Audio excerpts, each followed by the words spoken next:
el abogado del litigante Iker Ibarreche para platicar justamente de todo lo que hemos visto el día de hoy y también el día de ayer. Iker, ¿nos escuchas? Buenas noches. Hola, buenas noches, Azul. Buenas noches a todos, al auditorio y a todos los que están contigo. Buenas noches. Iker, bueno, pues en función, todavía no sabemos cuál va a ser el desenlace de esta audiencia de hoy, pero en función de lo que hemos visto, los datos de prueba que se ofrecieron para solicitar la vinculación a proceso, ¿estaríamos esperando más o menos un desenlace similar al de ayer? Sí, yo entiendo que en atención también a lo que hemos ido conociendo de la audiencia que se ha desarrollado durante el día de hoy a través de, digámoslo, este grupo de WhatsApp que está informando por parte del Consejo de la Judicatura Federal y a la postura que asumió el señor Emilio Lozoya frente a la solicitud de vinculación a proceso que hizo el Ministerio Público Federal, entiendo yo que veremos el mismo desenlace que el día de ayer, es decir, será vinculado a proceso por los delitos por los cuales se le formuló imputación y entrará en debate sobre las medidas cautelares. Iker, sus abogados manifiestan que este proceder responde a que no pretenden afectar su negociación con la Fiscalía General de la República, pero nos gustaría que nos explicaras esta noche bien a bien en qué consiste esta colaboración que lleva a cabo Emilio L. con la Fiscalía y cuáles serían las implicaciones en caso de proceder y de avanzar en su posible condena.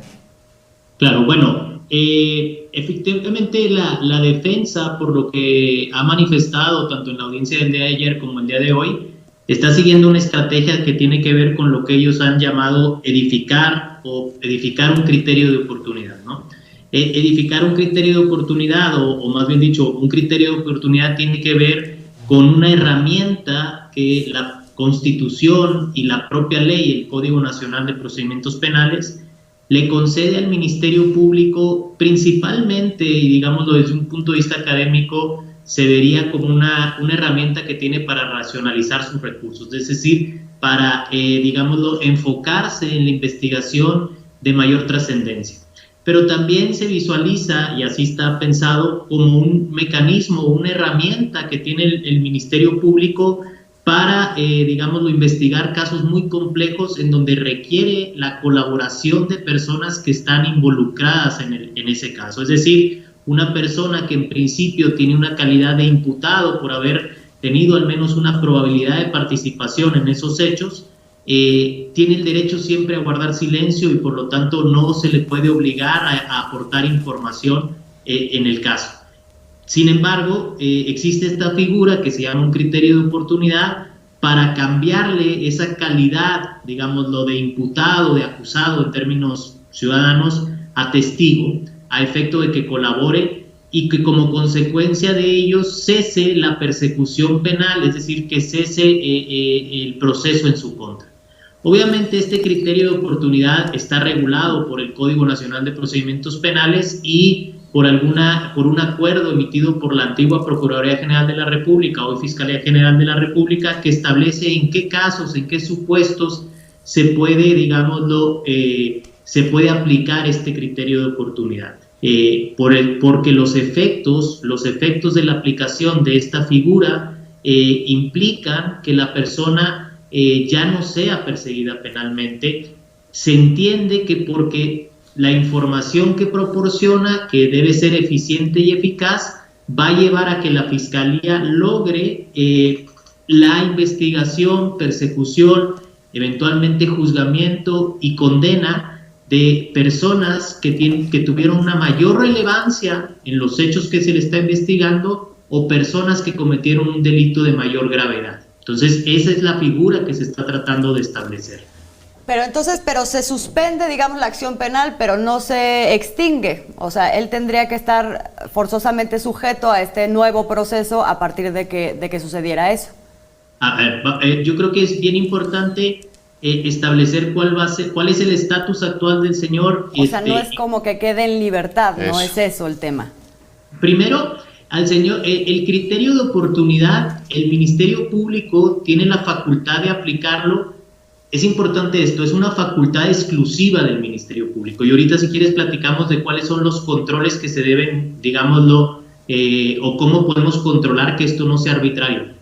el Ministerio Público puede aplicar este criterio de oportunidad desde que empieza la investigación, es decir, desde que se conoce una denuncia, una querella, y hasta el que se dicte un auto de apertura de juicio oral. En términos muy, digamos, los más prácticos, después de que concluya toda la investigación y se presente la acusación y se celebre una audiencia donde se prepara el juicio, ¿sí?, donde se ofrecen las pruebas por parte de la Fiscalía y por parte de la defensa, hasta aquella etapa puede aplicarlo.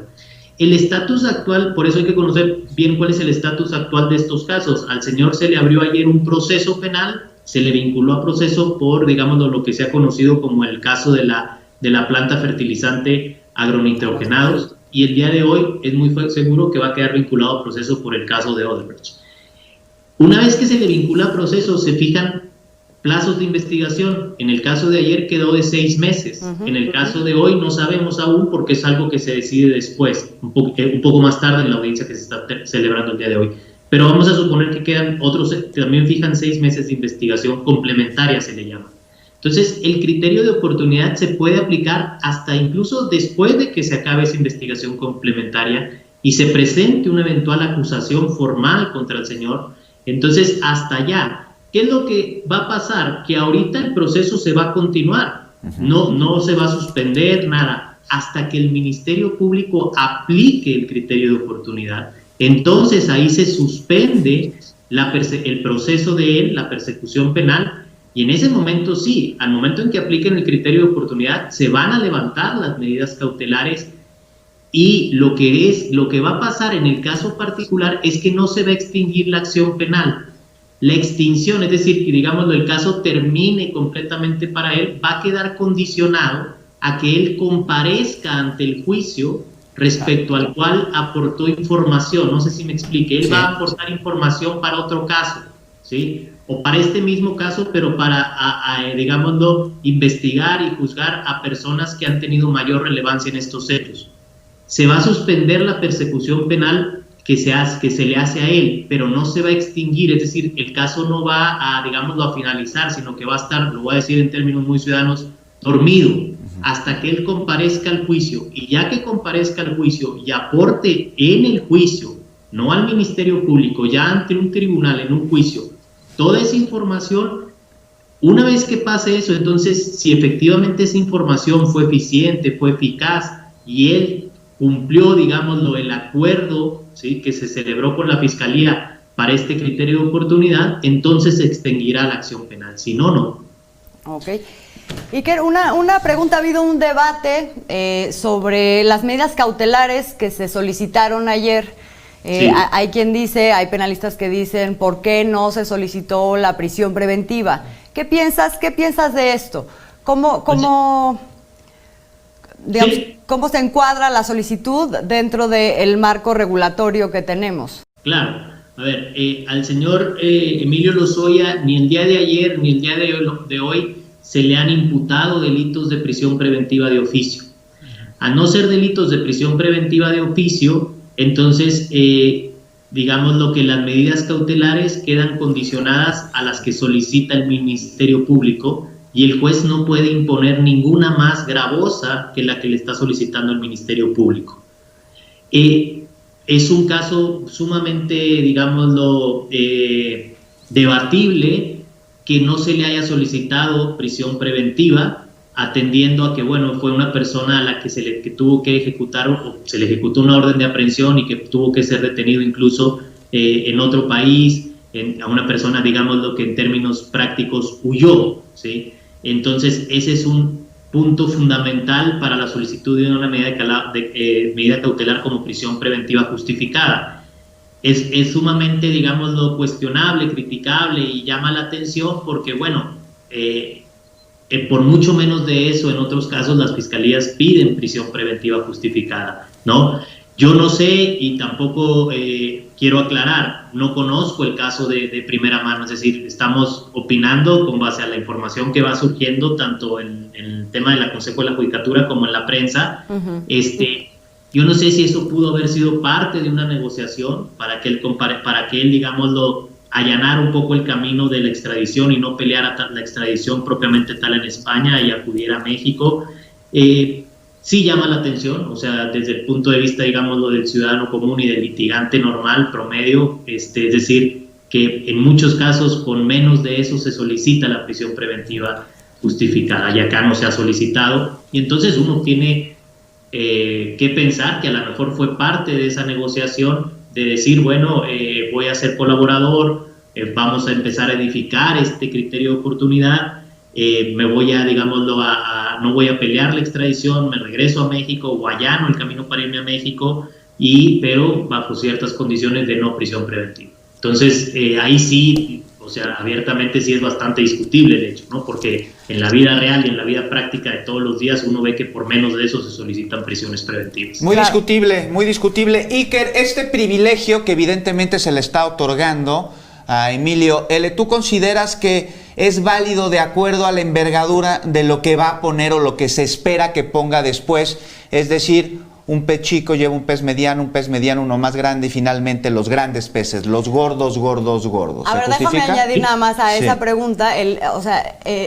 ¿Qué nos tendría que importar de una medida cautelar en todo caso? La medida cautelar tendría que garantizar que se pueda llevar el proceso de una manera adecuada, que no se sustraiga de la justicia el imputado, que no huya, etcétera. Y con las medidas cautelares que se solicitaron, ¿eso se estaría garantizando? A ver, yo creo que si él está si la defensa y él están en un proceso de negociación o en un proceso que es válido, un proceso para aplicarse un criterio de oportunidad a partir de información que él proporcione, creo que las medidas cautelares sí pienso que sean suficientes para garantizar que no se sustraiga. Acá lo discutible es más bien que en otros casos por menos de eso se aplica prisión preventiva. Una vara digo diferente. Que en este caso estas no sean suficientes, sino que llama la atención que en muchos casos, en la mayoría de los casos, por menos de eso se solicita. Pienso que son suficientes, pienso que si está, o considero que si está en este contexto, él no se va a sustraer de la acción de la justicia porque se rompería todos los acuerdos, y entonces sí. Ahora, en cuanto al otro tema, evidentemente, es, en mi muy humilde opinión, es totalmente legal lo que se está haciendo, es decir, la posibilidad de edificar un criterio de oportunidad. Y es bien importante aquí un aspecto fundamental que, bueno, creo yo que ahorita está, o considero yo que ahorita está sumamente limitado, que es el tema de la publicidad. Es decir, el día que que efectivamente ya se aplique el criterio de oportunidad, debe ser sumamente transparente.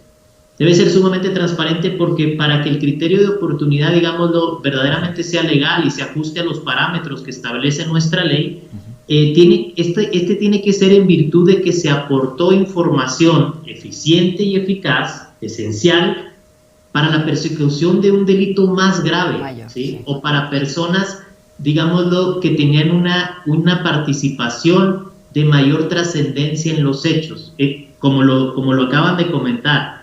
Si un pez chico no va a poner a otro pez chico, pues que entonces no sirve. Y el pez mediano tiene que poner al pez gordo, si no, no sirve esto, ¿sí? Porque el Estado está renunciando a sancionar a una persona, es decir, es muy grande, digámoslo, a lo que renuncia el Estado. Está cediendo.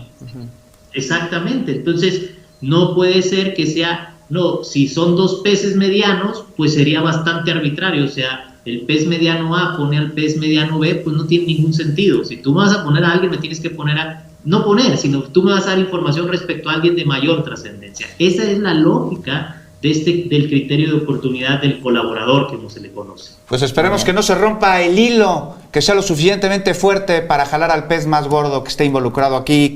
Iker Ibarretxe, muchísimas gracias por habernos acompañado esta noche. Claro, y quizá con lo único que yo cerraría es que es bien importante que la sociedad y la sociedad civil y alguna organización de la sociedad civil se pueda constituir como coadyuvante, como asesor jurídico, como víctima o ofendido en este caso, porque sería la única forma de verdaderamente verificar que este criterio de oportunidad o criterios de oportunidad que se apliquen se ajusten a la ley. ¿Y por qué? Porque si el MP lo aplica, es una facultad exclusiva, pero puede ser impugnado ante un juez para que el juez revise precisamente esta legalidad, pero esa impugnación va a venir únicamente de alguien que esté legitimado en el proceso. Y si no es así, entonces siempre nos va a quedar la duda de cómo, cuándo y bajo qué condiciones se aplicaron esto. Claro. Interesante, eso Sí. no lo había escuchado. Así está. Muy bien, Iker, muchas gracias. Gracias por resolvernos todas estas dudas. Estaremos, yo creo que en contacto contigo porque esto sigue. Claro que sí, les agradezco mucho y estoy a sus órdenes. Muchas